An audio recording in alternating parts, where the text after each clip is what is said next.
You know, when I think back to my childhood, the only thing I remember is that, number one, I was a very curious kid. And I knew that whatever I did in life, it had to be global. I wanted to live in different countries, get to know different countries, and every time I was one of those kids who stares at a globe and thinks about world travel and world work and all that, and I did it. So I come from a very conservative Brazilian family. My dad was a self-made man, somebody who came from the interior of Brazil, became actually a celebrity in soccer. Was a soccer speaker. And my mom was a housewife. I'm the oldest of 3 girls. So imagine like the Harry Carey of soccer. My dad actually still holds the record as being the soccer speaker who announced over 10 World Cups. In fact, because at that time, most people in Brazil could not afford televisions, they would listen to my father on the radio, and to this day, people tell me that he was so good at describing what was happening in the field that people didn't even have to see the game to understand what was going on. Avança Veraldo, rolou para Jair, pela minha canhota domina Jair, vai penetrando, atenção, para Gerson, ajeitando na canhota,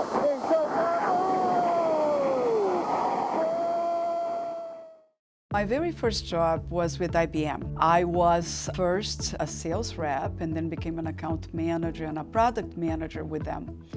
One day I was in my office and one of my colleagues came in and said he was just coming to say goodbye. He was going to the US to get his MBA. At that point I thought, well, I can pretend I know what an MBA is, or I can just ask him, what is it? And I decided to ask. And when he was done explaining what an MBA was, I wanted one of those too. So I left the office that day, went straight to the US consulate, got all the information, and started to apply to schools in the US to come get my MBA. So that's how I ended up coming to Kellogg, coming to Chicago, and getting my MBA in 1992. When you actually move into the country and you have to attend 6 hours of classes in English with professors speaking fast, and you have to read a lot of material for the next day. So that was a shock, coming into the country thinking, okay, I got this, I speak this language, and then realizing that between working in a language in a foreign country and actually being fluent in the language living in that country, it's a big difference. I started in technology and in sales, and then in operations and marketing and product management. Then I went into consulting, and I consulted and ran companies in professional services. 3 years ago, I was sitting in the Executives Club board, and my predecessor took another role. I was offered the role of CEO of the Executives Club, and in my mind, what I thought was, wow, what a great organization, great foundation that can be leveraged to push 3 areas that I've been passionately pushing here.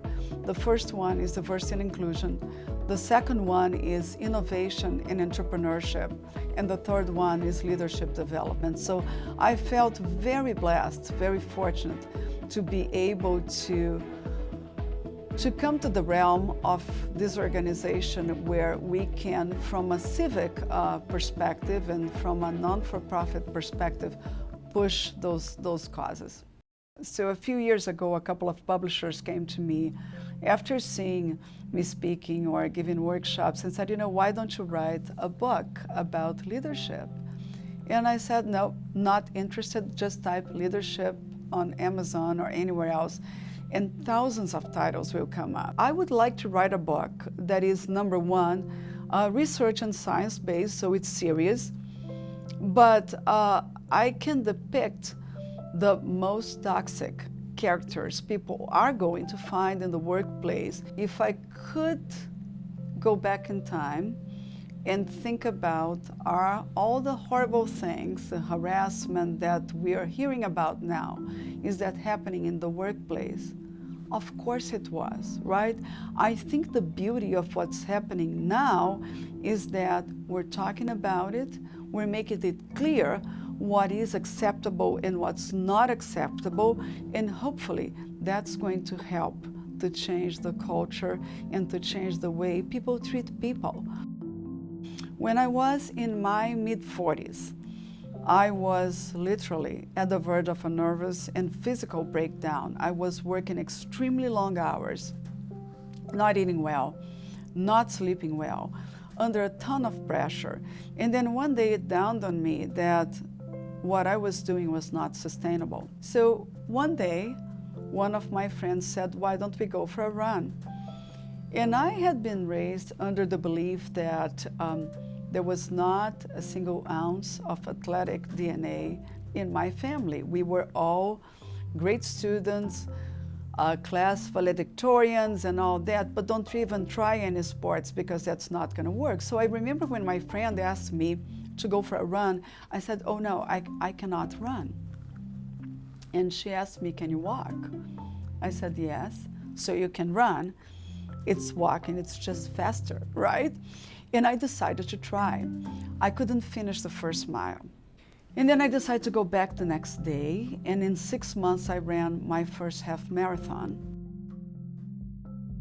Let me address the issue of glass ceiling, right, for women and other minorities in the workplace. Is it there? Yes, it is, right?